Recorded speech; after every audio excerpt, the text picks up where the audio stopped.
আজি আহিছোঁ শিৱসাগৰ ডিষ্ট্ৰিক্টলৈ। শিৱসাগৰ ডিষ্ট্ৰিক্টত থকা ৰংঘৰ উপভোগ কৰিবলৈ।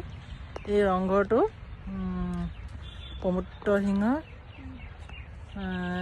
নিৰ্মাণ কৰিছিলে 1746ত।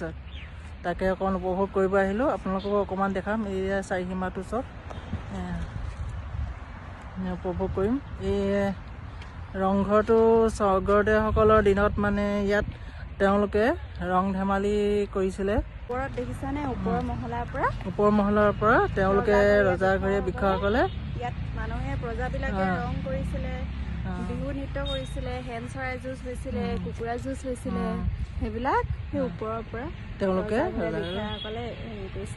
ৰং কৰিছিলে। তলত প্ৰজাসকলে মানে বিহু সময়ত বিহু হয়, ম'হ যুঁজ হয়, কুকুৰা যুঁজ হয়, হেন চৰাই যুঁজ হয়, বুলবুলি চৰাই যুঁজ।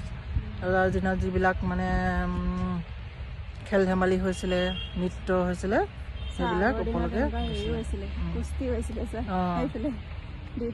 আগৰ দিনত কৈছিলে। এইটো ইমান 1746 চনতে বনোৱা, ইমান ধুনীয়াকৈ বনাইছিলে ন। এতিয়াও ইমান ধুনীয়া হৈ আছে, বহুত সুন্দৰ। প্ৰথমে ৰুদ্ৰসিংহই নিৰ্মাণ কৰিছিলে, তেতিয়া বাঁহ বেতেৰে। পিছত প্ৰমত্ত সিংহই আকৌ ইটাৰে নিৰ্মাণ কৰি গাঠিলে। সেইটোৰ আগৰ দিনৰ ৰজাৰ দিনত কুস্তিও হৈছিলে। সেয়া তাৰে প্ৰতীক চিহ্ন এয়া বনাই থৈছে। আগৰ দিনততো কুস্তি হৈছিলে ন, ৰজাই ওপৰৰ পৰা মানে উপভোগ কৰিছিলে। ম'হ যুঁজ হৈছিলে, সেই ম'হ যুঁজ ধুনীয়াকৈ ইয়াত প্ৰতীক চিহ্ন বনাই থৈছে।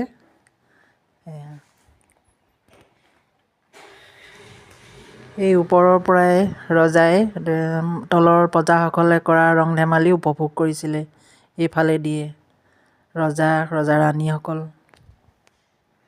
আৰু এয়া দেখিছেনে কিমান ধুনীয়াকৈ বনাইছে। মুখামুখিকৈ খিৰিকীবিলাক বতাহ চলাচল কৰিব পৰাকৈ, আৰু ৱালবিলাক ইমান ডাঠকৈ বনাইছে নহয়, এয়াৰ কণ্ডিশ্যন নিচিনা গৰম অনুভৱ নহয়। তেতিয়াৰ দিনতে ইমান ধুনীয়া আৰ্ট কৰিছিলে ন, কাৰিকৰী, কি ধুনীয়া কাৰিকৰী। এতিয়াও ইমান ধুনীয়া হৈ আছে।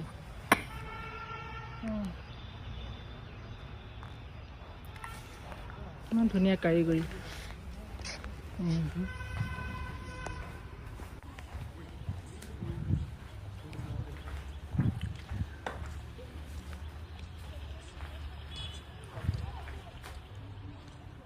কেনেকুৱা লাগিলে? ইমান ধুনীয়া আছেগৈ প্ৰাকৃতিক পৰিৱেশ, ইমান ধুনীয়া জেগাডোখৰ নিজান।